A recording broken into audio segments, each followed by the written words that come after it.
coming back to school with me. We could have done it all so easily. Hi, my name is Craig Thompson-Wood. I am the board game teacher. Today we're taking a look at Race to the Treasure by Gina Manola and Peaceable Kingdom Games.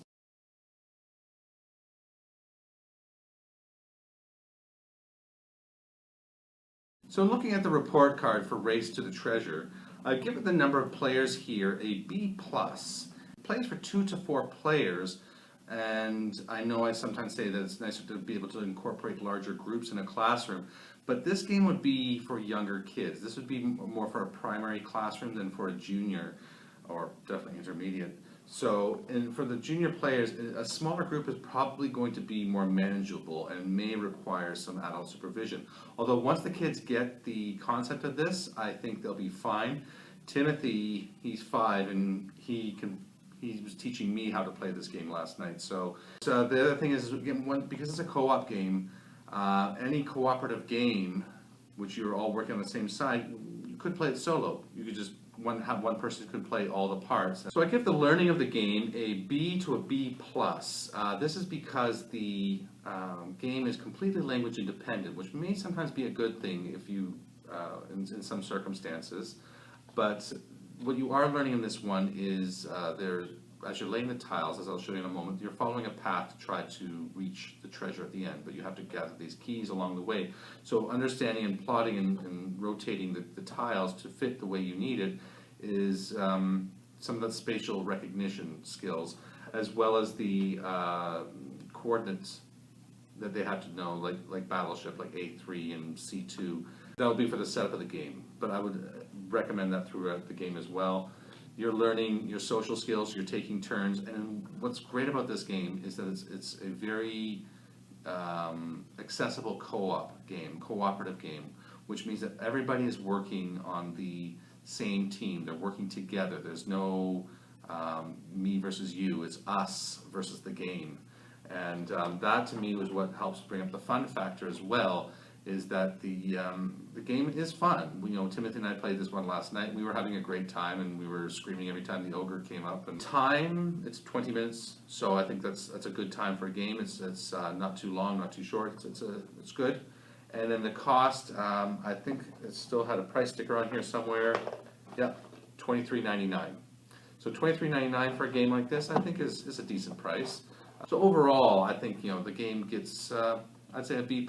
It's a great game and one I'd definitely consider and recommend for any primary classroom. So let's take a look at how this game is played. So to start with, you're going to need to set up the board.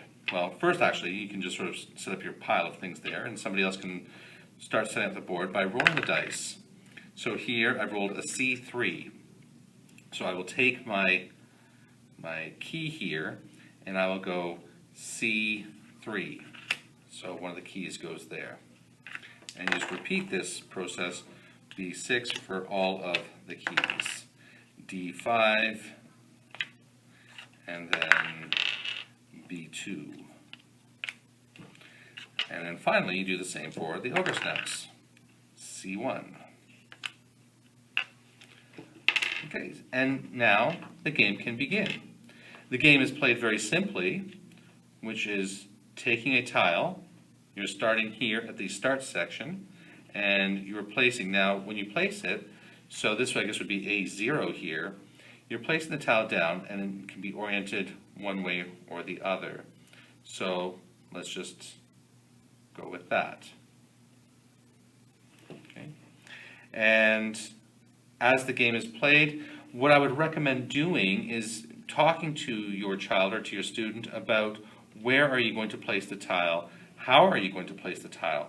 Don't tell them what you think is the best thing to do. Let them figure these things out for themselves, but talk to them about it and have them use the coordinates when they talk about things. I'm going to put this tile at C3, that way I can get this key. So then you take the tiles. So again, this one could go like this, as long as it attaches to the thing. You cannot have the path going into a green space. The paths have to join up. So we can do it like this, so this way we can go down, or maybe we come across here and get the ogre snacks. But so far we don't have any ogres. Oh, I spoke too soon. I've gone and invited the ogre. So when you get an ogre tile, it goes into the ogre's path here. And then you continue. So I can put this one down here like that. Oh, and then this one will go here. And then I get another one, so this is another ogre. And you just continue doing this. So now there's a choice here to be made. We can say, well, do we want to go for the ogre snacks, or do we want to just go for the keys? So maybe they decide, I'll show you what the ogre snacks do, just so you can understand it yourself. I will put this here. I cannot orient it this way because otherwise the path's going into the green. But I'll put it this way, and I have the ogre snacks. So I'll remove the ogre snacks from the board, but I will also remove one ogre tile from the board. We've distracted the ogre long enough that he's not going to be rushing for the end. And then I'll put this one down, like so. And now that I've covered this space where the key is, I can put it here. Because remember, if the ogre reaches this end space, so if the ogre tile comes, the ogre tiles fill up all these spaces and the last ogre tile is put on the end, and the players haven't reached there first, then the ogre wins and the players have lost. If the players get there before the ogre, they will win, but only if they have 3 of the 4 keys. So they need to make sure that they wind their path around and plan carefully to make sure that they collect 3 of the keys before reaching the end and reaching there before the ogre does. And that is how you play Race to the Treasure. As a little side note, I do want to say if I have one complaint about this game is that the tiles could have been thicker, especially seeing as they were intended for a younger audience. I think these tiles are a bit thin. I mean, they're not flimsy, but they would bend quite easily under some pressure. And I imagine after some usage, you're going to see these tiles getting more destroyed. If you really want to, I suppose you could laminate them. That would protect them somewhat. But I just think for when making games for younger children, I would like to see thicker, more durable pieces than what's offered here. But if that's my one complaint with the game, that is my one and only complaint with the game. Other than that one thing, I think the game is great and well thought out, well put together. And so that's it for Race to the Treasure.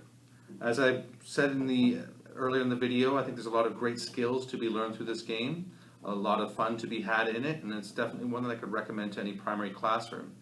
If you have any questions about this game or any other game I've mentioned, or if there's a game that you'd like to see done on this channel, then please leave me a message in the comment section below and I'll be sure to get right back to you.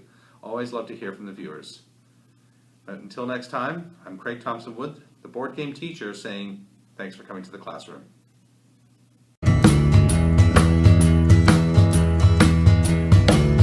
Are you coming back to school with me? We could